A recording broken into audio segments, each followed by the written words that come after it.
Hey everybody, Conor here from Wonder, back with another HubSpot highlights video.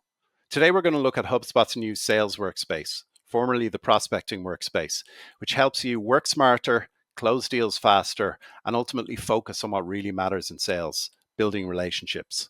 The sales workspace is a streamlined, all-in-one view that helps you manage your pipeline, track your tasks, and personalize your outreach, all without leaving the same workflow. So let's jump in and have a look. When you come into HubSpot the first time, click on Workspaces and click on Sales. And the first thing I recommend that you do is click here to bookmark it. So that means when you log into HubSpot, you can just click on your bookmark and go to Sales. You can have up to 5 bookmarks for the key areas that you want to feature. So the first thing we're going to see when we come in here is the summary area. Summary area has a few components: tasks, sequences, guided actions, and then a few key panes here. So we'll look at all 4 of these. The first thing we'll do is look at tasks. If you're a salesperson using HubSpot and you're not using tasks, you may be missing a trick. Tasks are a very basic feature in HubSpot, but they do help you streamline your day. They give you reminders. They provide structure for deals and for prospecting. So I highly recommend you use them. In the sales workspace, you'll see the 4 types of tasks that we have available in HubSpot.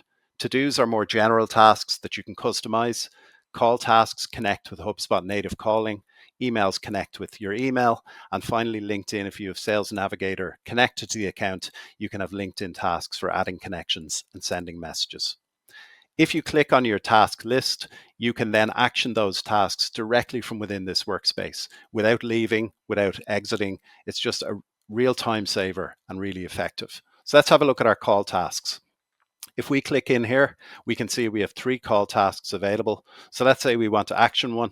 We want to call Sonny Vaccaro. We know his number's here. We can click to call.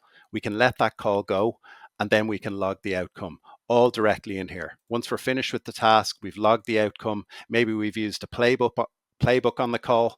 We can come back into the summary and then start working through our other tasks. The same goes with our email. If we click on our email, we're going to see a list of those emails that are coming, and it's going to kick us directly into our email, which isn't connected in this demo org. But if it was, if you can envision it, you would have an email popping up here directly to Sonny Vaccaro. So we can email directly, get that email done, and then back to our summary into the workspace. So again, this is a really important part of your day, checking your tasks and updating them, where before you would actually have to go into the CRM and into your tasks. Everything is here in one place for you. Sequences are next. If you have sequences running, which I highly recommend you do, they're a really great feature. You'll be able to see a card per sequence here that you can move left and right with arrows. You'll be able to manage your sequences from within here, and you'll be able to see activities and tasks related to them. So you don't have to jump out into the sequence area. The guided actions area, these are automatically generated suggestions from HubSpot based on specific criteria to help you organize your day and improve efficiency. You'll see guided actions based on deals, based on prospecting, and they are very effective. Finally, on the right-hand side, if your calendar is connected, you'll be able to see all of the meetings you have coming up with your day. You'll be able to see insights, which pull in native sales reporting based on things like meetings and pipeline, all of your activities, and your lead progress. And finally, with your email connected, you'll be able to see who is interacting with that email, who's clicking on the links in your email, and so on. So you'll be able to get that really rich context you need as a salesperson to action things, move them forward, and have a big impact on your prospecting. The next thing we're going to look at is leads. I will say we have a whole video on leads. So if you want to dive deep into how to manage the leads object in here, I recommend you have a look at our HubSpot highlights video on the leads object. We'll do a quick summary here. Any leads that you've created in HubSpot will appear in here, and you can manage them again directly within the sales workspace. So you'll be able to see all of the data that you have on the lead, the label, the company they're related to, what stage the lead is in, the last activity, any engagement the lead has had with your emails or your outreach or your sequences will come in here. And you'll also be able to schedule the next activity. So if, for example, we had a call with Sonny Vaccaro like we saw, and we want to schedule another call, we schedule that call task, and that will appear in here in the summary as a new call task that was created. So everything is in here, everything updates directly back to the summary page. And this is where you can manage your leads. You can also create leads here, apply filters, and just manage all of your lead objects in here. Finally, managing and tracking your pipeline can be done in here. So before this, most salespeople will be living in contact records and working them through that way until it's qualified and until a deal is created, and then living in the deals area, in the Kanban board, moving things across. You can do everything from within here. And this allows you to have a home as a salesperson in HubSpot. This is the first time there's been a home place for salespeople. It's a really great innovation, and I really recommend you use it.